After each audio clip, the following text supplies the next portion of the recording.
जब कोई देश ओलंपिक में मेडल जीतता है तो उसके लिए भी गर्व की बात होती है, लेकिन सबसे ज्यादा गर्व होता है उस देश को, उस देश के लिए ये बहुत बड़े गर्व की बात होती है। लेकिन जरा सोचिए कि जब कोई देश ओलंपिक में गोल्ड मेडल जीते और उसके देश को कोई पहचान ना मिले, इसके अलावा उसके देश का झंडा भी न फहराया जाए, न राष्ट्रगान बजाया जाए, तो कितना बुरा लगेगा। लेकिन ये सच है।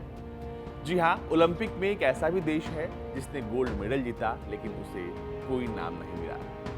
आज बात इसी पर होगी। नमस्कार, मैं अजीत और आप देख रहे हैं भारत तक। टोक्यो ओलंपिक्स में ताइवान ने गोल्ड मेडल जीता। ताइवान की स्टार लिफ्टर कुओ हसिंगचुन ने गोल्ड मेडल जीता, लेकिन उनके गोल्ड मेडल जीतने के बाद जब वो पोडियम पर मेडल लेने पहुंची तो वहां पर नहीं उनका राष्ट्रगान बजा, नहीं उनका वहां पर राष्ट्र ध्वज था। सोचिए ये कितना अपमानजनक है। यहाँ तक कि कहते हैं कि ताइवान के जब खिलाड़ी ओलंपिक में भाग लेते हैं तो ये भी नहीं वो कह सकते कि वो ताइवान के लिए खेल रहे हैं। ये कितना अपमानजनक है, ये अकल्पनीय है, और वो जो पीड़ा महसूस करते हैं, आज बात इसी पर हो रही है। तो आइए जानते हैं कि आखिर इसके पीछे की पूरी कहानी क्या है। ताइवान को ओलंपिक्स में काफी समय से एक होस्ट नेम दिया गया है।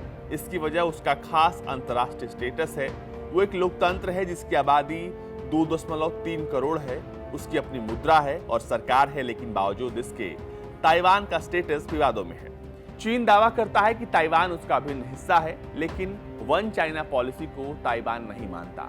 ताइवान बिल्कुल साफ तौर पर कहता है कि वो चीन का हिस्सा बिल्कुल भी नहीं है, लेकिन इसी वजह से विवाद शुरू है। विवाद इतना है कि चीन को ताइवान शब्द से भी नफरत है। शायद इसीलिए वो ताइवान शब्द का प्रयोग ना हो, इसके लिए तमाम पैतरे करता है। 1981 में ताइवान के लिए चीन ताइपे नाम तय किया गया। अंतर्राष्ट्रीय ओलंपिक कमेटी यानी कि IOC ने यह नाम तय किया। इसमें ताइवान के एथलीट खेलों में भाग तो ले सकते हैं, लेकिन खुद को एक संप्रभुता संपन्न देश का हिस्सा नहीं बता सकते। अपने लाल और सफेद राष्ट्रध्वज के स्थान पर ताइवान के एथलीट सफेद झंडे जिस पर ओलंपिक रिंग्स बनी होती है, उसके नीचे ओलंपिक का हिस्सा बनते हैं।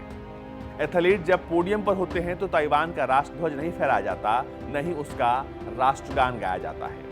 कुछ आलोचकों का मानना है कि यह काफी अपमानजनक है। वाकई में यह है भी, क्योंकि जो खिलाड़ी देश के लिए जीतते हैं, लेकिन दुनिया के उस मंच पर देश का झंडा और देश का राष्ट्रगान नहीं बज पाने से उनके मन में भी पीड़ा होती होगी। दरअसल कुछ ऐसे छोटे देश भी हैं जिनको कम मान्यता प्राप्त है, लेकिन बावजूद इसके वो अपना राष्ट्रगान और राष्ट्रध्वज दोनों उस मंच पर लहरा सकते हैं और बजा सकते हैं। 1952 के ओलंपिक में ताइवान और चीन दोनों को न्योता भेजा गया था। दोनों सरकारों ने खुद के चीन का प्रतिनिधित्व करने का दावा किया था, लेकिन अंत में ताइवान ने हटने का फैसला किया। 4 साल बाद ताइवान ने ओलंपिक में फुरमासा चाइना नाम से भाग लिया। 16वीं सदी में पुर्तगाल के नाविकों ने ताइवान को फोरमोसो नाम दिया गया था, जिसका अर्थ होता है सुंदर। बीजिंग ने उन खेलों को बहिष्कार किया और 2 साल बाद IOC छोड़ दिया।